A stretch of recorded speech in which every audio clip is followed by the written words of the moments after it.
Hello and welcome to the... Oh dear. It's called the Crate and Crowbar. Thank you, Graham, for filling in there. We should rename it the Oh Dear. Yeah, welcome to the 370th Oh Dear podcast. And we're a podcast about PC gaming. It is the 19th of May, 2021, on the day we're recording this. I'm Alex Wiltshire, and tonight I'm joined by Tom Senior. Hello. And Graham Smith. Hello. It's very nice to speak to you on this evening. I'm in an attic room, which is getting hotter by the second. It's like a sauna in here. It's possible, as you're listening to this, that I'm naked. Well, actually what I mean is, it's possible that by the end of this podcast, I will be naked. As you're listening to this, I don't know. Maybe I'm naked. Maybe I'm clothed. Maybe I'm asleep. I don't know. Listeners, write in the moment that Graham is actually fully naked. And maybe that's something in the intonation of the voice, a surge of confidence perhaps comes through that might let you know. I'm pretty sure Chris has been admitted to being semi-naked during one of these podcasts during the summer. Because when we used to pod at Marsh's old place, Marsh's current place. No, Chris is confusing. We all just swap houses, apparently. we all sleep in the same bed, like in Willy Wonka's chocolate factory. That used to be an absolutely sweltering room. We're all used to being cooked. Enjoy that, everybody. Will it affect the video game takes, though? Alex, you know what's been going on in video game world. I was amazed by the news that Take-Two have done an investors call yesterday, I think, in which they said that 145 million copies of GTA 5 have been sold since its release in 2013, which is dumbfounding to me.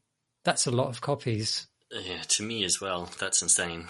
Like, I think I've come to expect that from certain family-friendly games that I assume have broader appeal than the old run-around Murderfest, but I guess it's GTA Online, isn't it? It's just a juggernaut. And I guess those players are probably not only buying the game, but a lot of them are then spending microtransaction stuff on in-game whatevers. It's a juggernaut that never ends. You can understand why they wouldn't rush to make a GTA 6, wouldn't you? I mean, why the hell would you? I mean, especially since I think that the Red Dead Redemption is a different thing. It just doesn't have the raw, naked, muscular appeal of Grand Theft Auto. Well, have you seen those horses? It does have horses, but there are some people who prefer the curve of a car. And that's sold 37, or Red Dead Redemption 2, I should say, sold 37 million copies since it was, which is also a very, very large number. But I haven't done the maths, for the amount of time it's been out versus sales, but I would guess that isn't selling as fast. Well, the thing is, GTA 5 has had the opportunity to be resold on platforms over and over again. Yeah. You could, what if Rockstar just released a PS5 and Xbox One version? That was just even more powerful and even more amazing. It had ray tracing and stuff. Like, they'd probably sell loads more as well. Well, they're about to get another round of it because they've also announced that they're working on the second revamp. There you go. That's another. that's another 50 million copies. Yeah, it's got to be online though, right? Like, it's. I still find online to be chaotic in that game. I played it earlier this year, and it's just. I don't know how you have coherent fun on it. Obviously, people are. I see there's a scene for people who really enjoy racing and really enjoying buying the latest cars, and the car economy is lovely because they sort of it's a game that loves cars, even though it tends to be ridiculing them, but actually they all have quite different handling, and there are people who really obsess over turning speed and straight line speed. It's almost like a real racing sim. It's not quite at the level of a Codemasters game, but there's enough there for people to really get their teeth into, and maybe all kind of you play the single player campaign. You have fun smashing around, and then you want to get serious about one particular aspect of it. Maybe that's what's keeping people playing. And also, a lot of the stuff's been, a lot of the updates for it have been quite zany, really weird abstract race courses in the sky and stuff like that. And it's also let's just say that Fortnite does very well as well, where it's just kind of a platform where you can introduce almost anything to it, because people in there aren't looking for a coherent gangster world to believe in. They're looking for just a playground where they can mess around with their friends, and happens to be a very high fidelity playground, which looks a lot like LA. Yeah. Yeah, Summer. I can't. This is basically how you make a popular game now, isn't it? It's the exact same thing as Roblox and Fortnite. It's just create a space where people can hang out with their friends. That's how you make the big bucks. Yeah, it's what's also super fascinating to me is that Strauss-Zelnick just said during the call, Strauss-Zelnick being the CEO of Take-Two, somebody asked, an investor, asked, what his opinion of the metaverse is. And the metaverse has kind of hit the headlines over the last couple of weeks because it is how Epic is trying to sell Fortnite, that it's not a game, that it's a metaverse. That's its term. And he was very much kind of the Zelnick was very much of the kind of opinion that, he's skeptical of the metaverse. However, he knows full well what GTA is, which is a hangout space. And that's exactly, you can put a stupid name on it like metaverse. But the fact is that, if you make a game where people can hang out and sort of skip freely between totally different ways to play and, some super gamey and some completely sort of ambient and stick with your friends and meet other people, that's the fucking backbone. I find it interesting that, over the last month or so, Call of Duty Warzone, which is the free-to-play version of Call of Duty, which is a battle royale game, but it's massive. They've started doing the kind of IP tie-ins that Fortnite have been doing. Like they introduced Rambo and John McClane and Nakatomi Plaza, the tower from the first Die Hard movie, has just appeared in Verdansk.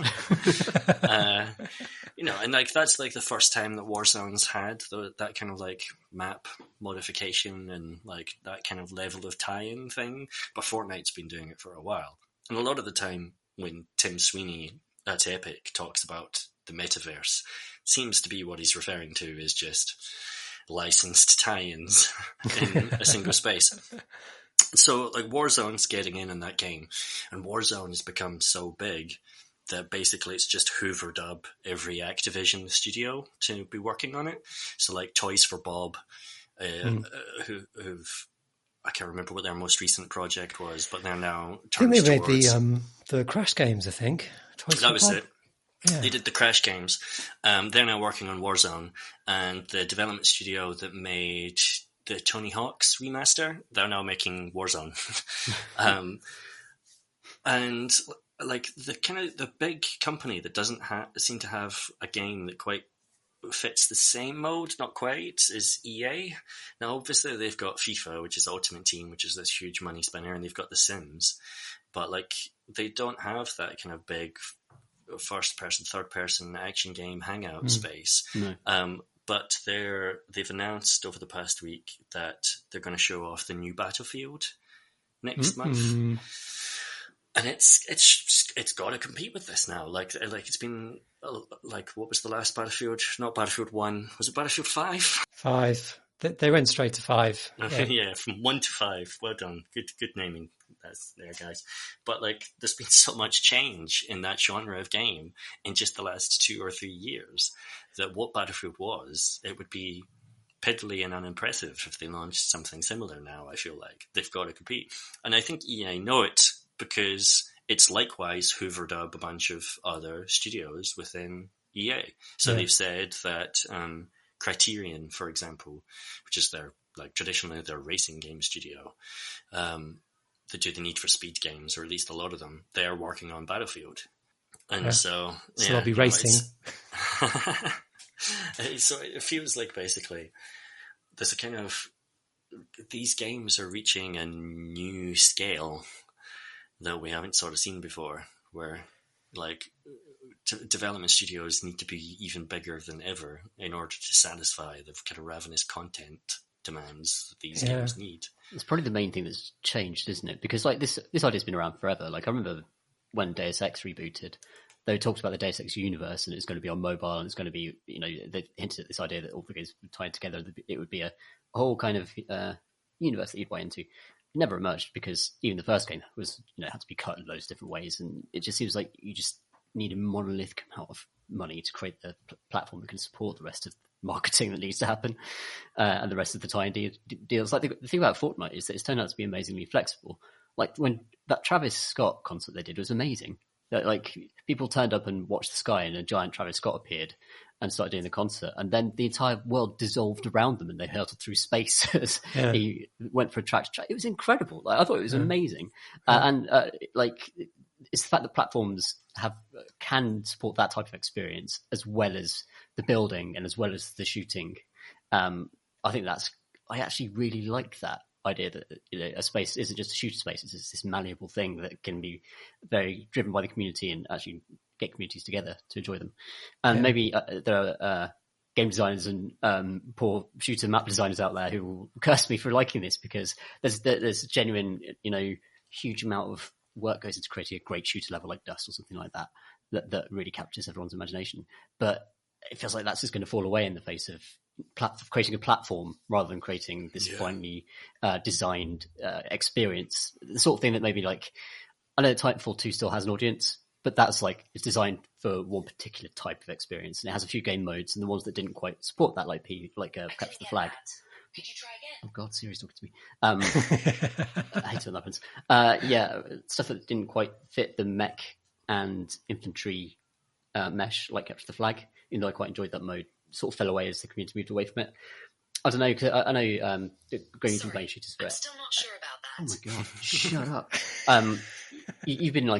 I think you've said before that you've made maps and stuff for multiplayer communities and gotten drawn into that stuff. I wonder how you reflect on this trend. But it's different, isn't it? Because you've got like you've got the growth of two sort of facets of, what happens when you connect lots of people together. You've got Hangouts, fundamentally, call it metaverse or just call it just playing with your friends. And then you've got competitive scene, which still demands those sort of super focused kind of, single level, approach that led to Dust and whatever.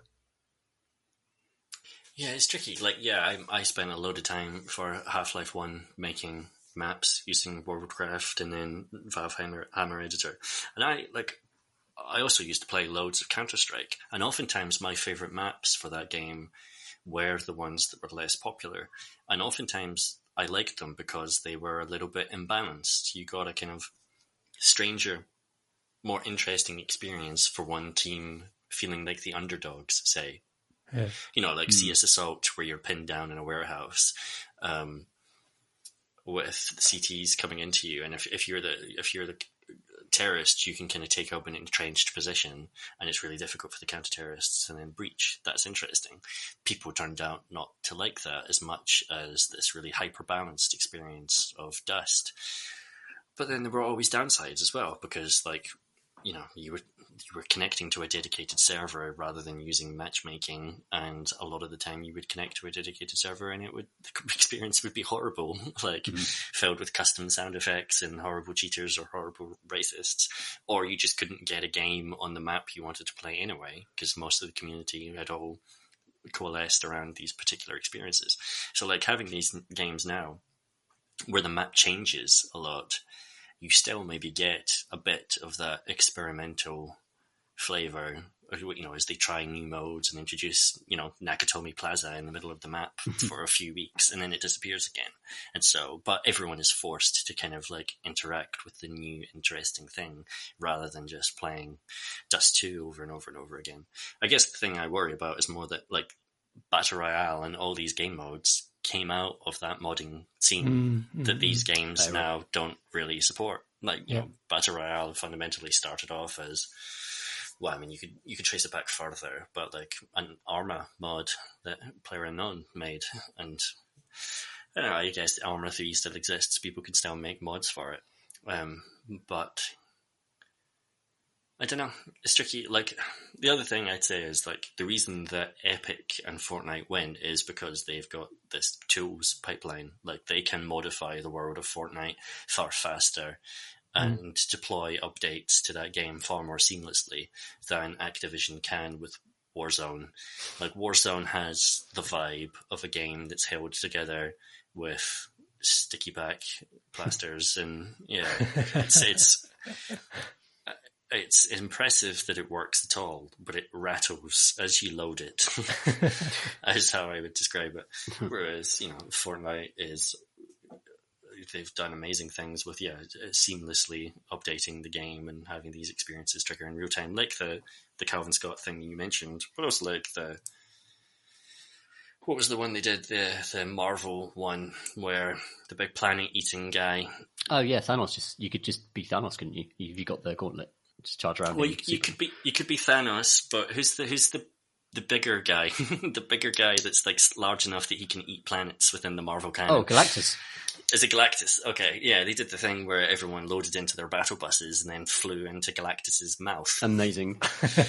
With like Iron Man flying around in front of the bus, talking to you as you were like a passenger in this like school bus held aloft into space by balloons.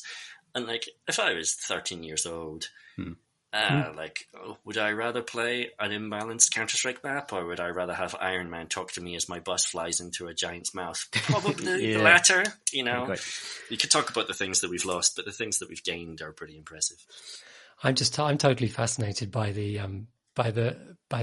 so like how these worlds kind of narratively sort of justify this stuff. So talking, Fortnite was always sort of, who cares?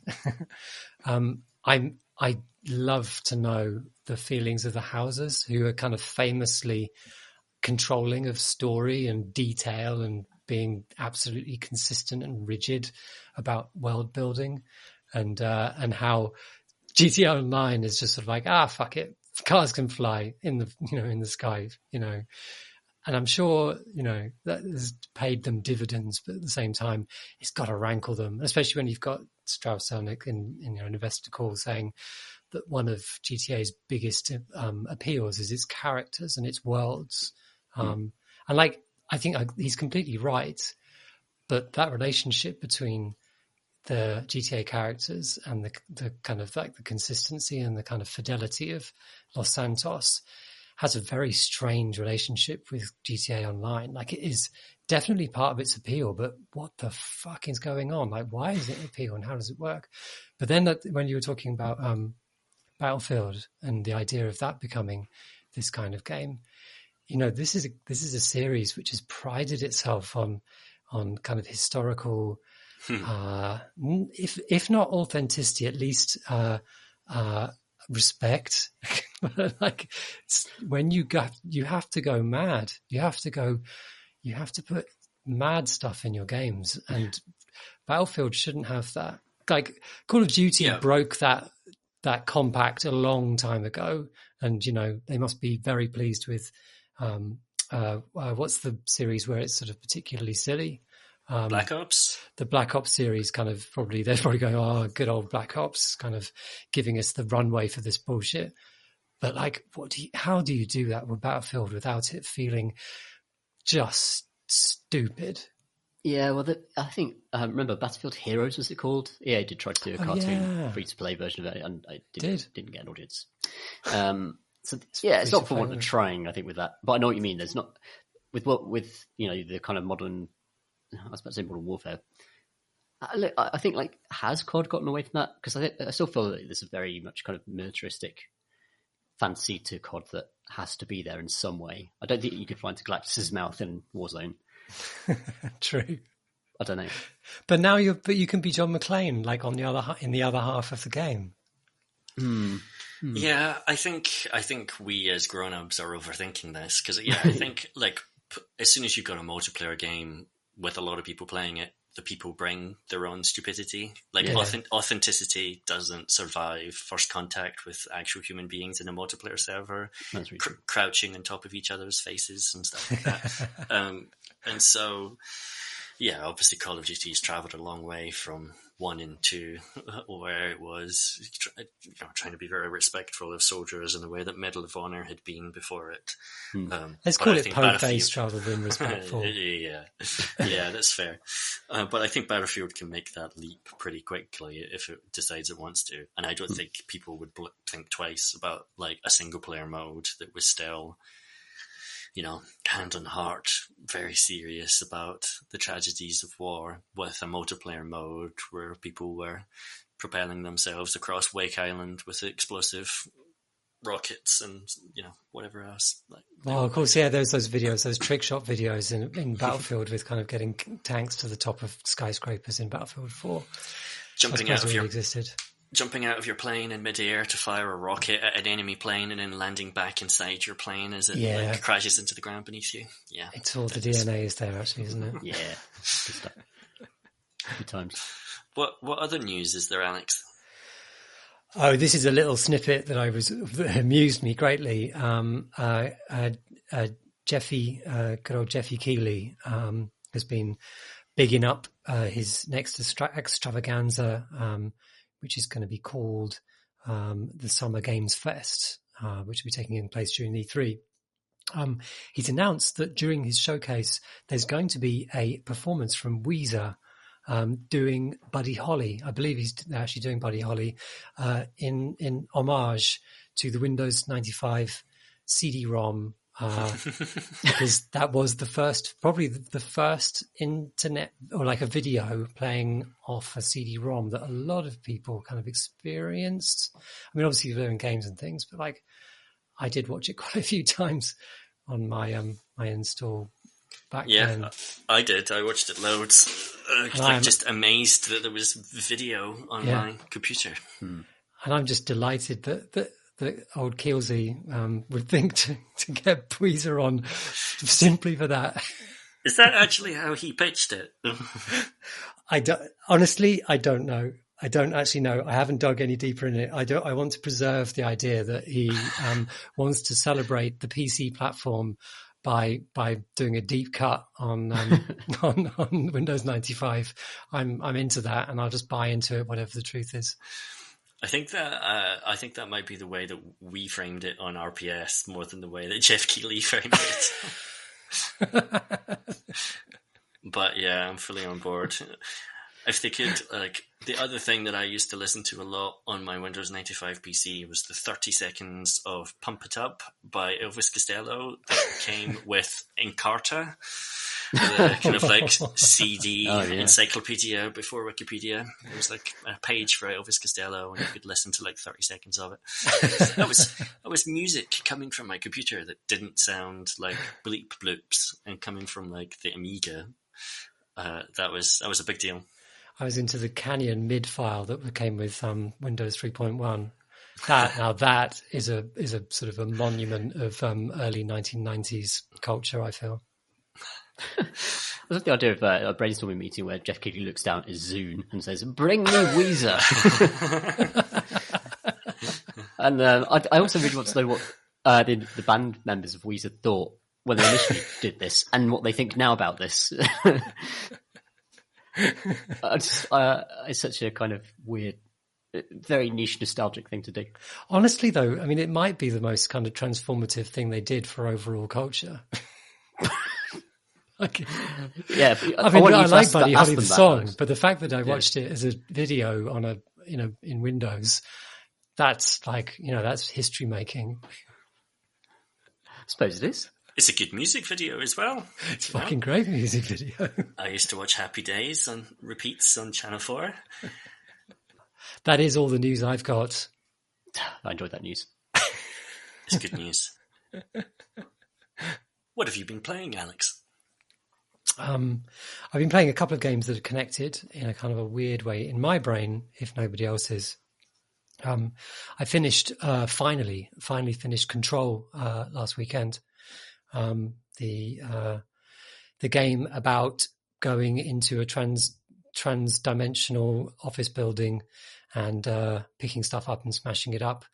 The game about, with the greatest respect for concrete of any game of all time, and therefore I fucking love just that about it. Like, there is no game that renders with such affection so many different ways that concrete can be used to define architectural volumes. Like, it's got formwork, it's got all the shit, it's got lovely things, and you can smash it up as well.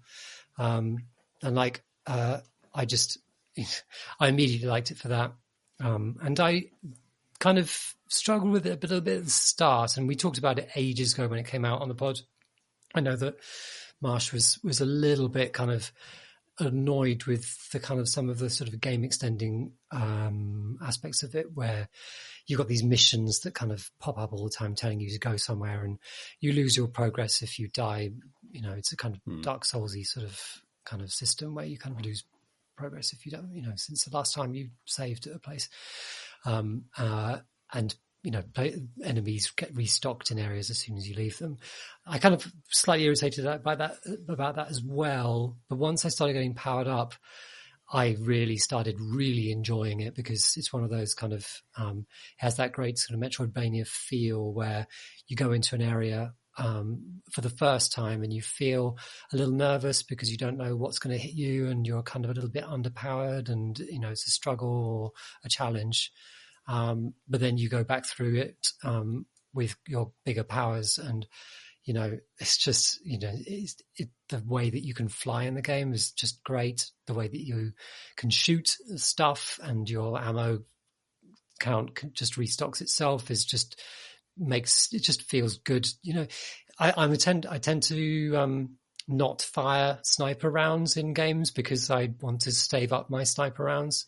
But in this one, your sniper rounds will recharge in a matter of a couple of seconds. So I use the kind of the sniper gun a lot, and I use all the other guns a lot. And, you know, then you can also use your kind of magical transdimensional powers to throw shit around, and they regenerate really quickly as well. And the flying doesn't even use your magical powers. That you can just fly again immediately after landing once you've sort of gracefully fallen to the ground again. I think feels really generous in that way, and I really love the feel of it. But what I've also loved about the game is it looks gorgeous. Like, it's such a beautiful game, and that's down to its lighting engine and just the groundedness of everything in the game. Like, the concrete just looks beautifully concretey in shade and in light, and it's dynamic, and your character picks up colors from, you know, reflected colors from around the environments. And I do love that take on realism. Like, I'm not that excited about realism in general in games, but I like it when realistic things are used in an artful way in games. And this one, you know, in Control, a realistic principle of light is used in such an artful way, and that has really pulled me through it as well. Each area, and the fact that these areas are so bizarre and full of surprising contortions of brutalist space and concrete, and with these kind of weird sort of kaleidoscopic sort of tunnels and things that appear in front of you, and washes of red light and then white light. It's just, yeah, it's such a gorgeous game to me. So I wanted to sort of put a bookmark in that game now I've played it on the pod, but I happen to also play one of the IGF Nuovo finalists, one of the finalists for the Nuovo Award for the IGF this year, and it's called Kristallijn or Kristallijn, which is by a developer called, or like an artist game maker called Gaël Boris, a French developer, and this game it's 15 minutes long. It costs like £4. And I reckon I'm not going to say too much. I'm going to not say too much about what happens in the game. I don't think it's really that important what happens in the game. Like, is it cool? It's an experience. Well, it's an experience. But what I would say is that it's fucking really worth, it's really, really worth playing it. And it's cheap and it's 15 minutes long, unless you have any kind of epilepsy, because you really shouldn't play on that front, because it's a game about being in a club with strobe lights. And it's fucking cool, but it was frequently very uncomfortable to experience, because it's using this rhythmic flashing lights, which are like explicitly in the game. Well, they are coming from lights. They are, you are in a club space, and the music is usually quite sort of muffled, or isn't there at all.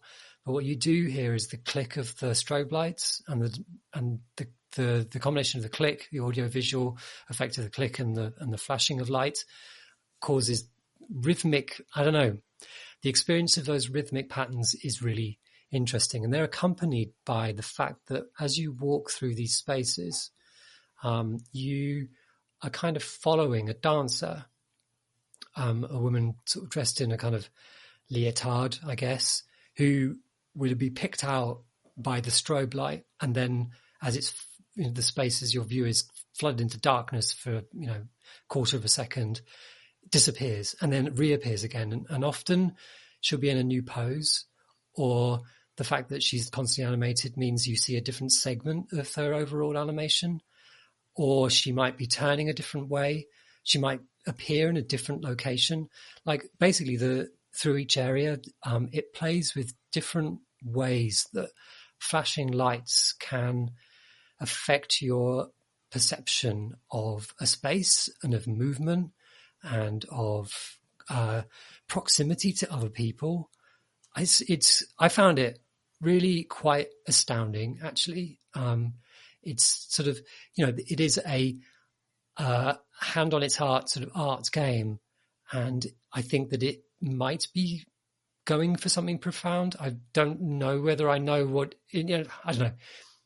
Yeah, I found the experience profound on its own merits. It's what I'm trying to say, really. I don't know what it was trying to say, and I almost don't really want to read too much about it, because my individual experience of just the experience of motion through light and darkness, just really stunning. And I really recommend anyone that isn't going to suffer any ill effects through flashing lights to experience it too, because it's the fact also that the link also with Control is it has that same artful use of realism. This is the developers absolutely focused on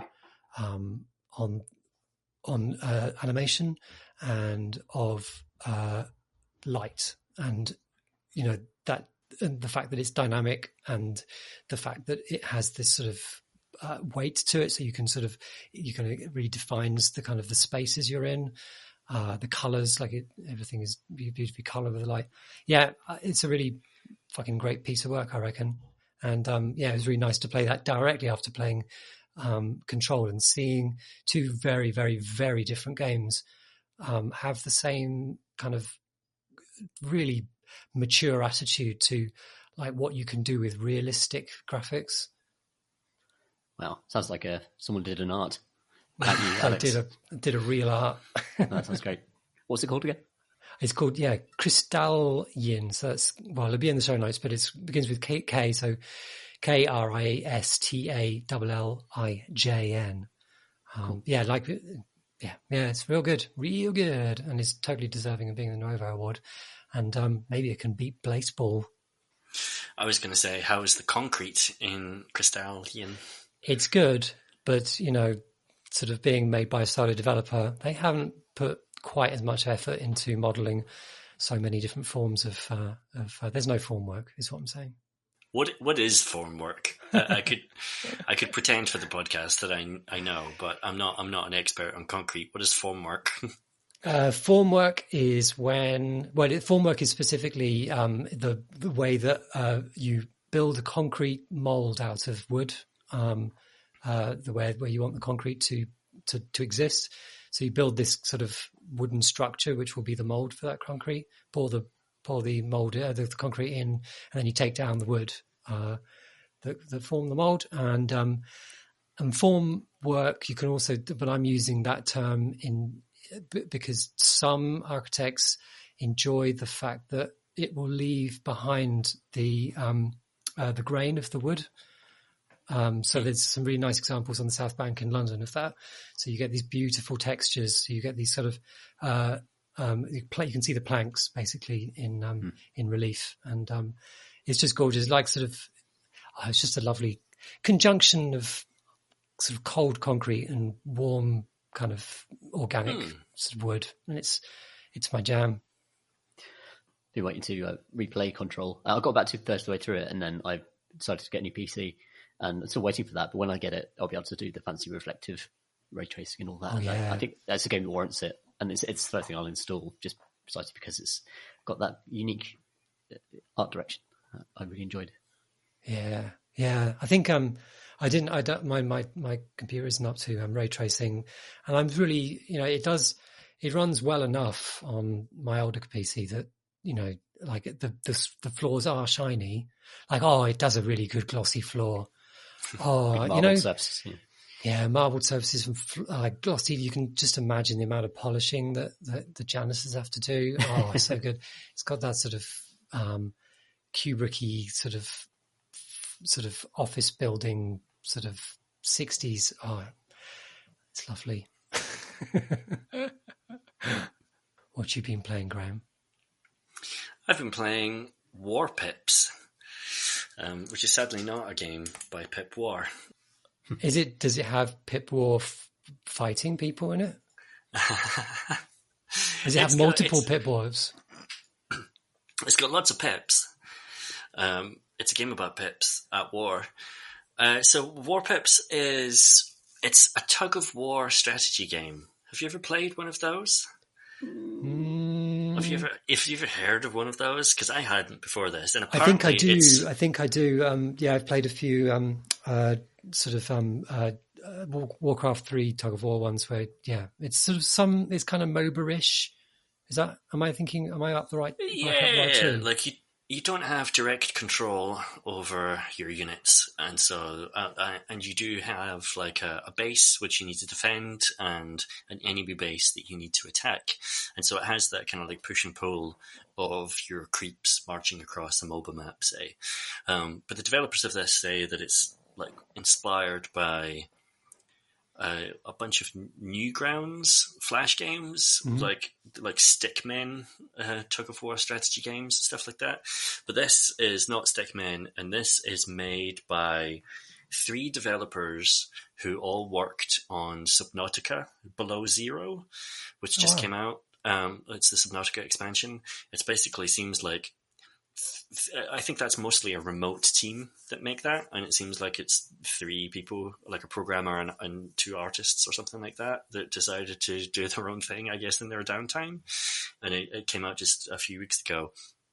And so it's really colourful and really stylish mixture of simple 3D and 2D graphics and really flashy poppy explosions.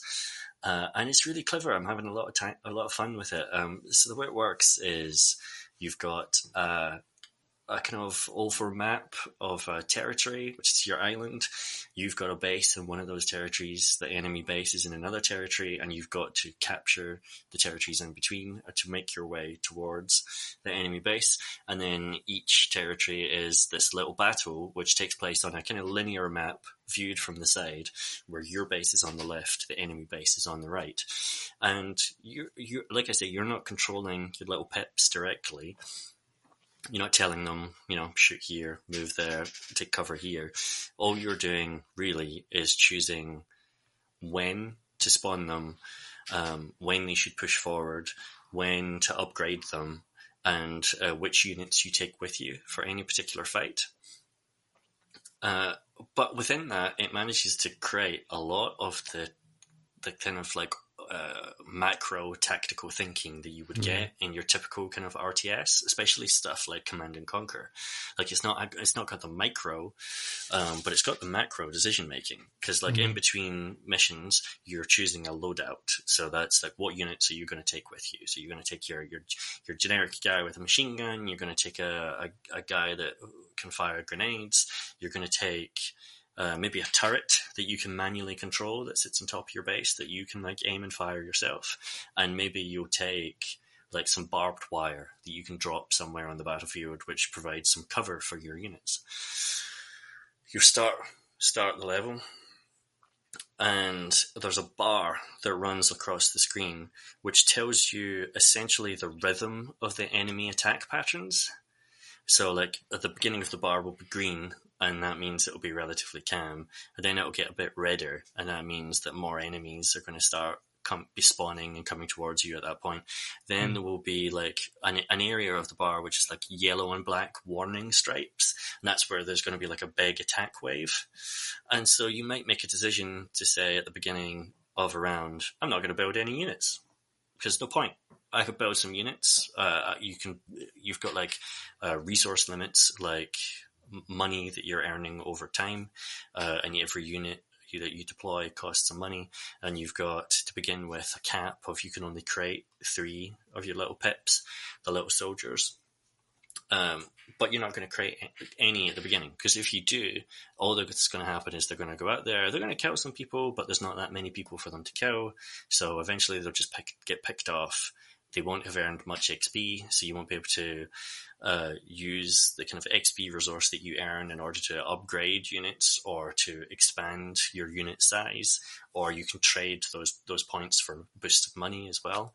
And so you just do nothing. Maybe you take some pop shots from your turrets because those free, and then you wait until you get to that like emergency band of yellow and black stripes, by which point the money that you haven't spent has gradually ticked up, so that you can, and maybe you've earned like a little bit of XP from just taking turret pot shots, so you can expand your unit at that point from like 3 pips up to 4 or 5, spawn all of them all at once, and then there's a bunch of soldiers coming towards you that they can then mow down, that gets you a bunch of XP, which you can then use to upgrade your units or to increase the number of them or to convert it into more money so you can resupply.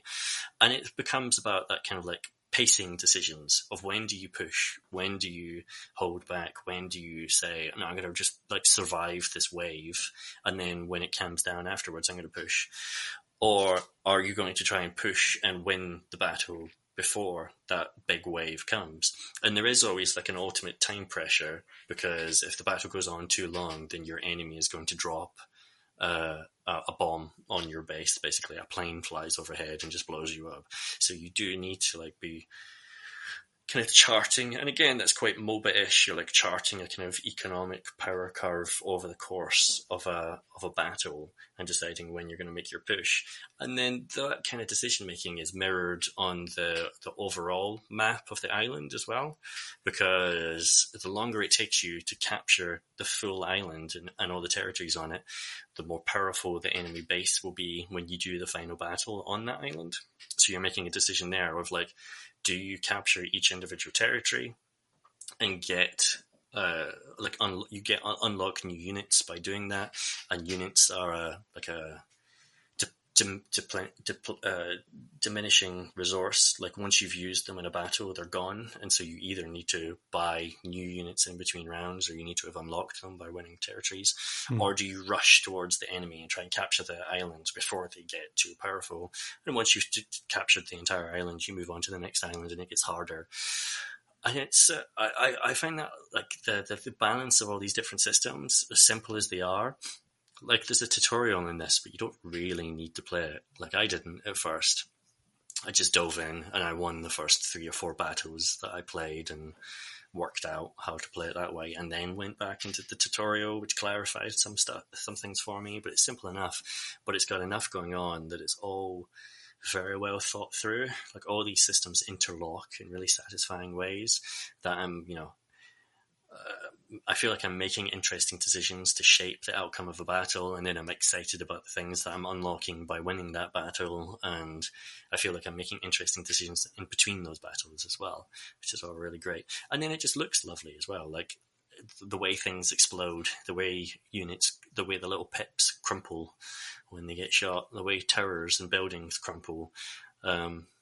Every part of it looks really nice, which is what originally drew to me. Like I just stumbled across it on Steam.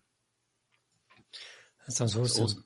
Yeah, it sounds really good. It's sort of well, you describe it, Graham. It sort of sounds a little bit like old tower defense games as well, in that often they would show you waves of different types of enemies coming at different points, and likewise there are lots of spending decisions to be made on that basis. But that with like in a more of a real time setting with lots of nice visual representation of what's going on sounds right up my alley. Actually, that sounds great. The game it reminds me of most is, I might be misremembering its name, but Alex, I think you could correct me. Is it Infested Planet? Oh yeah, I think that is what it's called. Yeah.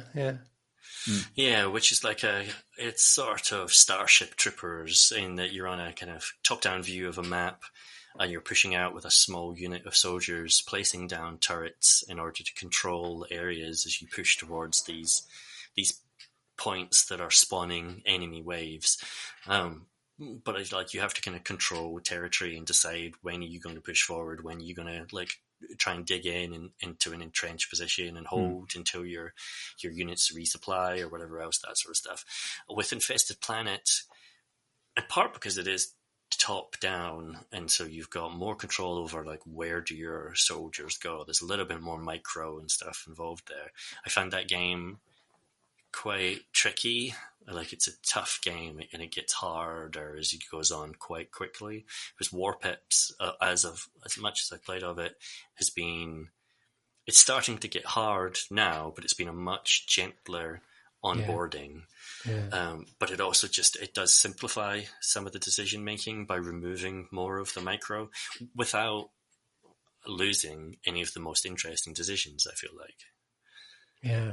It reminds me a little bit of Swords and Soldiers as well, the Ronimo game. They went on to make awesome noughts, but did you ever play Swords and Soldiers?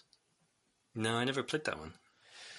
So it was I think it came out initially for Wii U or something, but essentially you're at one end of a flat plane, like a 2D kind of long sort of level. The enemy's at the other side, and you choose when you send a unit out from your base, and they'll just walk across along this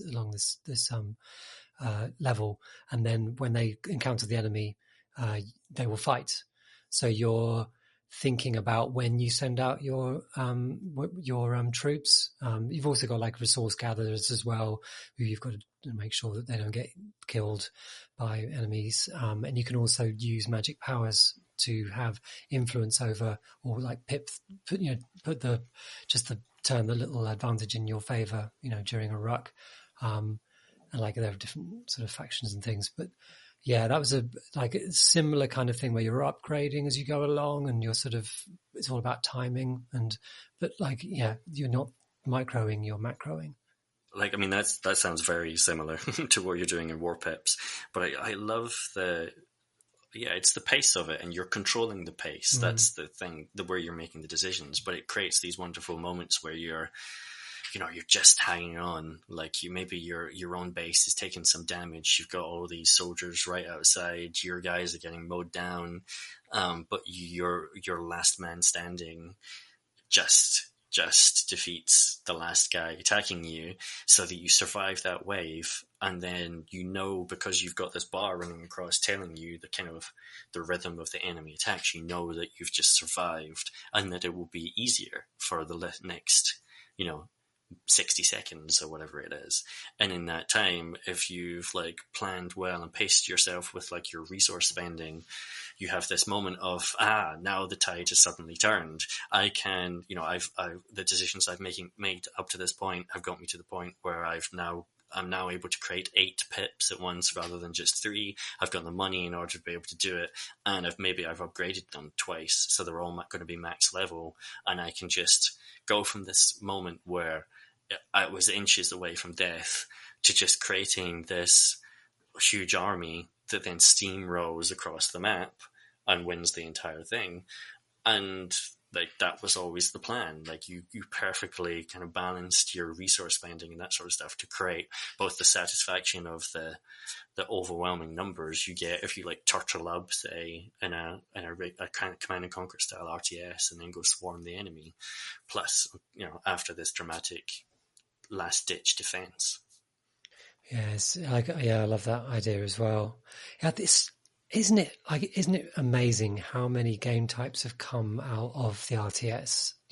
Especially sort of game types that have either entirely trade on or have an aspect of kind of autoplay to them. The kind of like the creep play. So obviously, like got MOBAs, and then there's the auto chess as well. There are these tug-of-war games, which I was aware that they exist, and I looked into them. I was going to do something on them a year ago or something, and started looking them up. But I wasn't sure whether they all seemed to be like. Do you know what? I even pitched it as an idea, but I couldn't. I wasn't sure how alive the genre was, because it was clear that a lot of the games had been made. They were made in Warcraft 3, the ones I was looking at, and there were a few kind of standout examples still, but getting a real sense of how much they're played still, I didn't. But it was, I came across and thought, wow, that's really interesting. And I remember what the pitch was now. The pitch was to talk to a couple of the developers about what it feels like to be a mod maker, like you've invested as a mod maker in a genre, an up and coming one. And surely there's a bit of you that's thinking about, this could be the next MOBA. This could be the new auto chess. We could be, like the makers of League of Legends. We could be the equivalent of Riot if this pulls off. We've just got to get through this and get the fans. Like, what's it like being on the cusp of that with a cool game that obviously, and are they in competition with other people making, like, what happens when the collaborator then goes off and makes, with the game that you've worked together, but then their take on it, like in the same way that so many Dota games kind of, in that wild west of Dota, and I thought it was a cool idea. And I pitched it and it never happened. Maybe I want to do it now. Yeah. You just pitched it again. So yeah. A second life. Just send this recording to people. Yeah. I can just pose the question and get someone else to write it. But yeah, like, it totally fascinates me that sort of, it's the genre that never, and presumably this team, this sort of Subnautica team, presumably played it, like on, as you said, on Newgrounds and things. You're like, oh, we can do it. Did you get a sense of how popular it is so far? No. Podcast voice. I think I saw it because it was on the homepage of Steam. Like, I looked at new and trending or whatever, and it was in those 10 games on the homepage that were listed. And I think it's got a decent number of Steam reviews so far.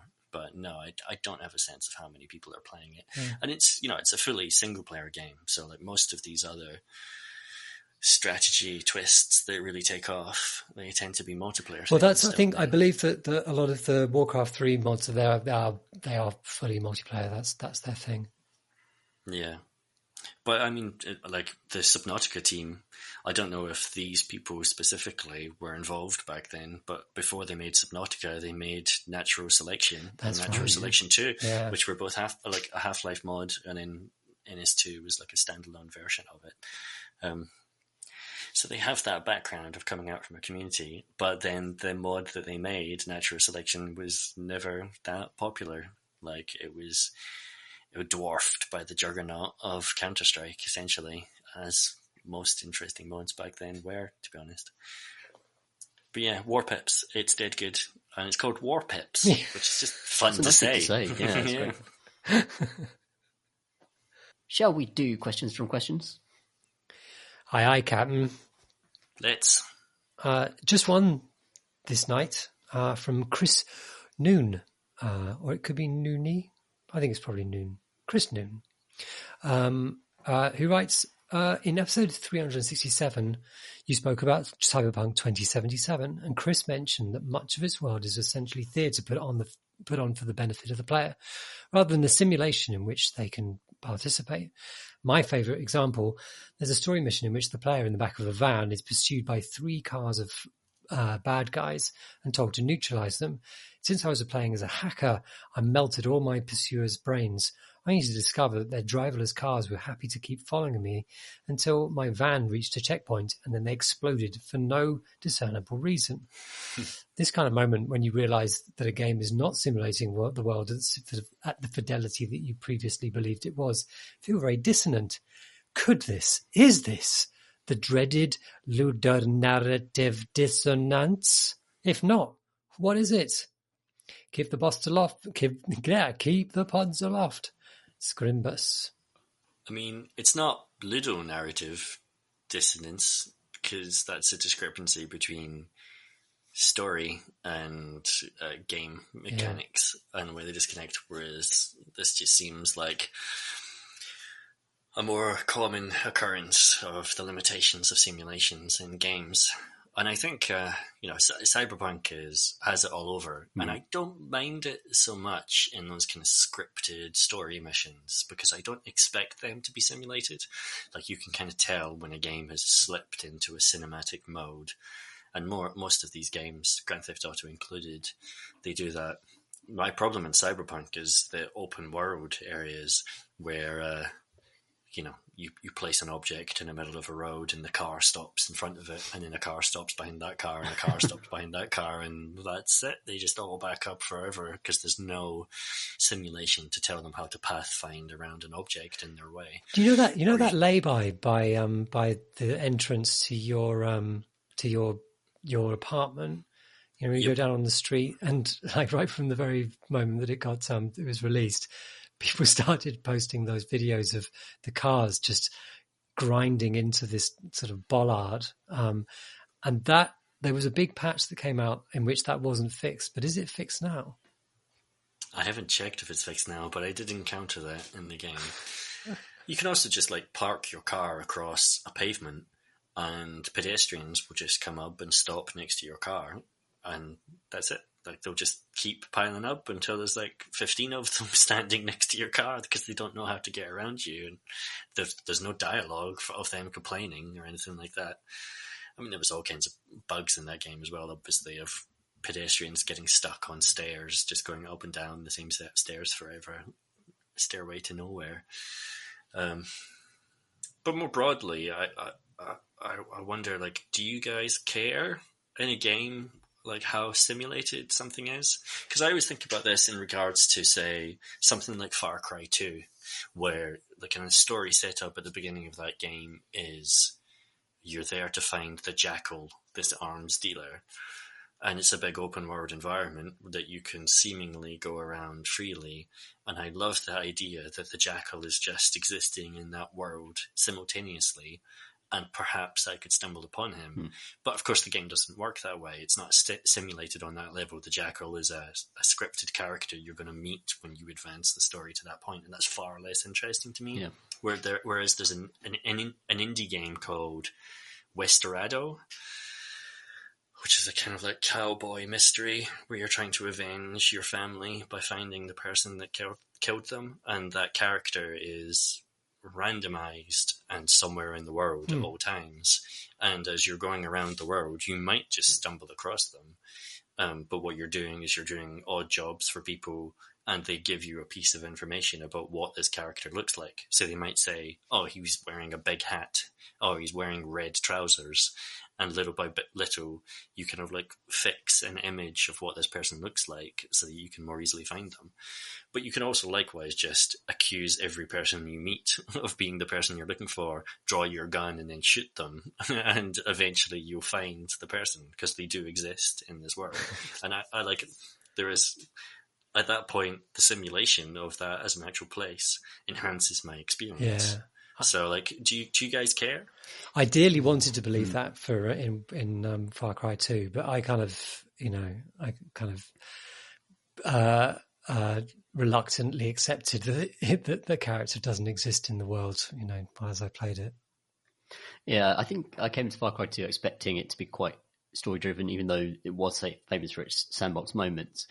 And it kind of, the way it sets itself up with having these two different sort of warring factions, and they have their own bases and stuff. I kind of knew that the Jack probably wasn't out there. But I think I think one of the biggest controversies around this was actually, remember EA's SimCity? When they said that every bit of kind of product that was produced at a factory would be carried by along the roads and then deposited at a place, and that was all simulated. And then when it came out, it turned out it didn't quite work that way, and it also had problems with traffic, where traffic would build up because it was granular on one level, but not on the level that was described to the audience, or the way the audience interpreted that. And because it was like an explicit simulation and an explicitly a sandbox game, that rankled people far, far more than something like, I think, Far Cry 2 did. And Far Cry 2 is still celebrated for its kind of physicsy dynamic fire effects, and a lot of the kind of chaos that can come from just any given encounter in that game. So there is a degree of dynamism to your interactions in Far Cry that's separate from the story. So it sort of delivers, and it's sort of over-delivered for the time on what an open world FPS could be like, while still having to have a story in it. And I think like most games are like that at that level, like with that kind of team behind them, what you might call like a big budget or AAA game. Probably players expect a story, so they have to sort of, and especially if explicitly the whole point of you being in the universe is to find the jackal, then that has to be in the story. It's almost by necessity. So I never had that expectation.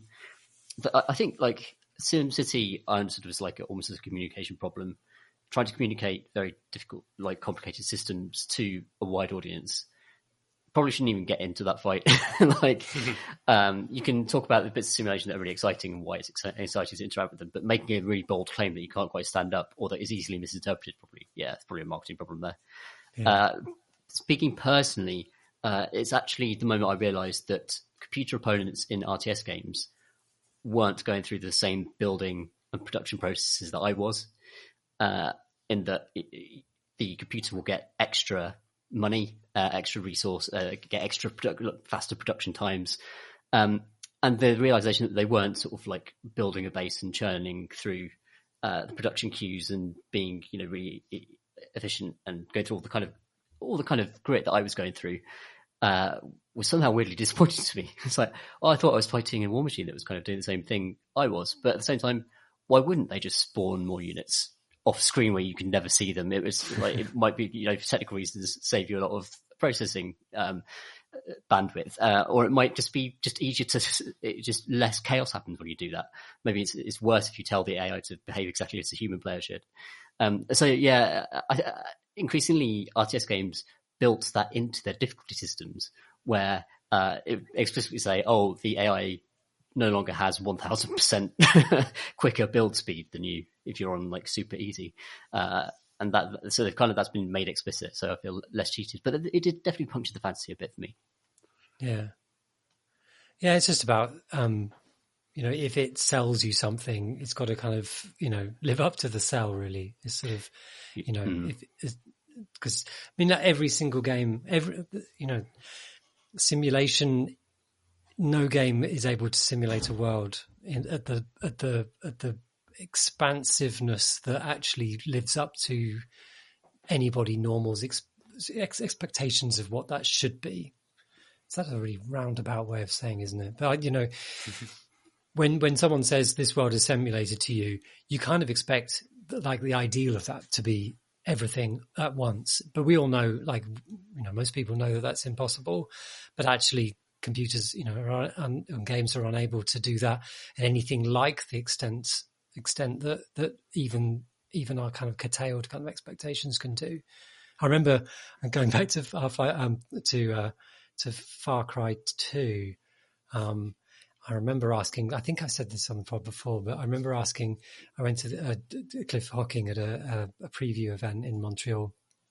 You're going up to a kind of an enemy kind of encampment. And, you know, if I run from here, how long will they chase after me for? Like how? Like I was trying to get at the idea of kind of if they exist in the world, like how long will they, you know, their instances kind of be aware of me and remember me and follow me? And, you know, if I get into a ruck, like, how long am I going to have to deal with that for? And I was kind of excited the idea that, you know, that I'd be having to deal for it a while. And now you get these rolling battles going across the jungle and, you know, kind of this great big simulated kind of thing going on.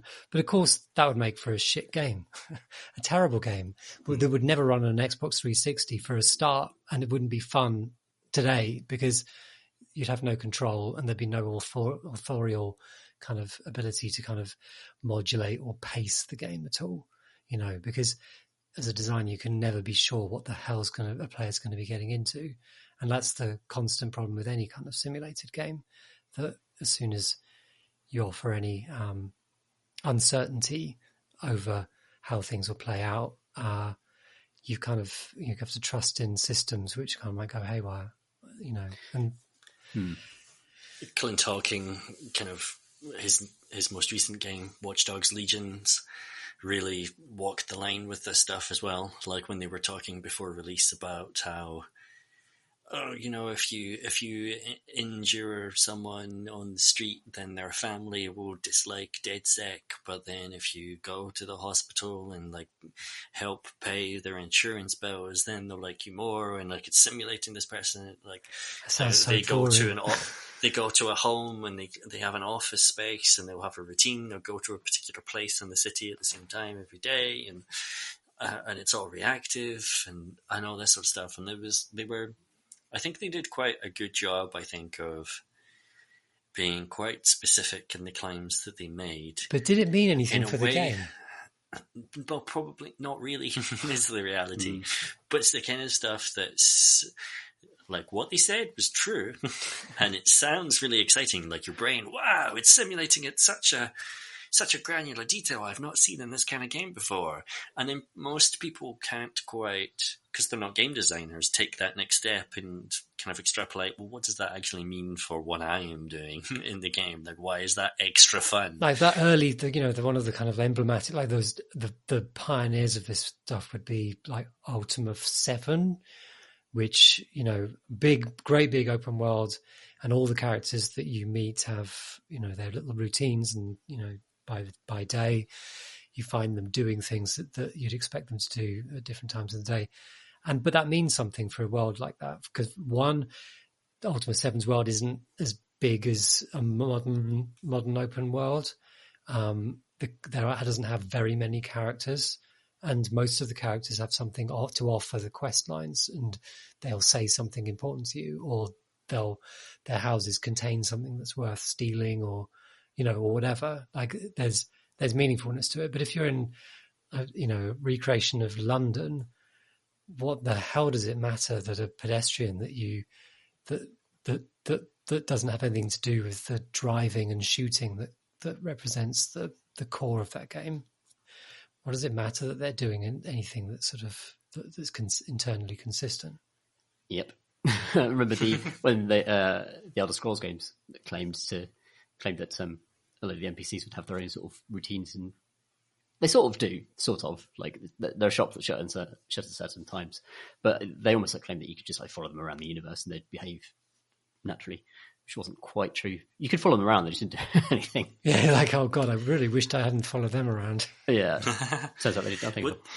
They escalate those claims as well, because Oblivion, it was all the NPCs have routines according to the time of day, and then Skyrim, it was Radiant AI. Oh, that's it. Yeah. So it was like, if an NPC gets killed in the woods, then it will generate a quest that another NPC will go on to like find them because that was their friend or whatever, and there'll be like an economy. And so if that person was the town's woodcutter, then the price of wood will go up because now it's in short supply because the woodcutter got killed. And I mean, I think there are like a very thin version of those systems in there, but you don't notice or encounter. Yeah, it's like, it doesn't matter. If an NPC accepts an adventure in a forest and there's no one there to see it, yeah, exactly. Who the fuck cares? It was like I had one of my most most fun for me interviews I did was with an AI designer on Halo about like what constitutes good AI design. And I naively went in with the expectation, that they are smart, that they'll use cover, and he's like, no. The best AI design is communicating to you. It's telling you about what it wants to do, and it's not about doing anything smart or anything. It's about ensuring that you have a sense that it's making sensible decisions, and that you know what it's trying to do, so you can make counter it, or it just needs to occupy your brain, and like it doesn't actually matter how sophisticated it is. The sophistication simply lies in how well it communicates to you. That's absolutely true. And I think it's also, it comes back to what we were saying earlier about Battlefield, that none of these systems survive first contact with players. Because like a game which has really deep simulated systems is Dwarf Fortress. Your dwarves, they're just little ASCII sprites, but their fingernails will grow and they can spit and they form relationships and they will mourn the loss of those relationships and those sorts of things. But players, when they encounter those systems, just work out how to min-max them. And so talk to experienced Dwarf Fortress players, they're like, well, we have to create a system within our fortress for catching and killing every cat that appears. Because for two reasons. One is that if you don't, they'll breed, and eventually that will slow down the game because simulating them is like a huge CPU cost. But also, your dwarfs will get attached to them. One of them will die that a dwarf likes, and the dwarf will go nuts and kill a bunch of your other dwarves. And so, like, prevent the dwarf from being able to, like, engage in that system by just killing the cats before they can make friends. So what you're saying is that the cats are really very important because they provide this kind of fucking brilliant story about why Dwarf Fortress is so cool. Well, they do the kind of first time until every player just learns the process, essentially, and then it becomes meaningless. This is always the problem with these things. But, like, like, the first time video games ever broke my heart was Black and White. Was that, like, 99, 2000 or something like that, where before release they ran these developer diaries. I feel like they were published on GameSpy.com or something like that, which was the development team talking about the simulation of the giant creatures in that game and how you could train them to perform behaviors you liked by petting them and stop behaviors that you didn't like by smacking them, which seemed fine at the time, but in retrospect, no, but strange. Cruel years. It just sounded amazing. And a lot of what they were talking about back then, though, was the bugs. This was a developer diary, and they would talk about how, they had a bug where their giant monkey picked up a pig to eat it just at the moment when the pig was taking a bite of some of its food. And so the pig swallowed the giant monkey. That blew my mind when I was 14 reading that on GameSpy.com. And although it was a bug, I didn't care. It was just like, oh my God, it's simulating it at the point where they're actually chewing. Just the dynamism of the pig has consistent rules, and so of course if it munches at that point, and they'll have to solve that before the game comes out. But wow, that must speak to the commitment with which this game is simulating its part. And of course it was all bullshit. And I think Black and White is actually, I quite liked it for what it was. I think it's a pretty good game. Yeah. And I don't know that they necessarily did make claims that they didn't live up to, but they kind of created enough of a space in my imagination for me to fill in, that my imagination ran away with itself. And that's what simulation does when it's a promise to the players, or mentioned. No, not even a promise. It forms a promise without even trying to. Exactly. Are we going to call it a name? So it's not the dreaded pseudo-narrative dissonance. It's what is it? It's promise dissonance, isn't it? It's sort of Dissimulation. No Man's Sky syndrome. Nomansky syndrome. I think that's all we've got time for this episode of the Crate and Crowbar. Thanks for listening. You can. I always say that, but I say that later on as well. But like, I'm very I'm genuinely happy that everyone is listening. So why not thank everyone twice? absolutely. Anyway, you can hang out with us and our community on our lovely Discord channel.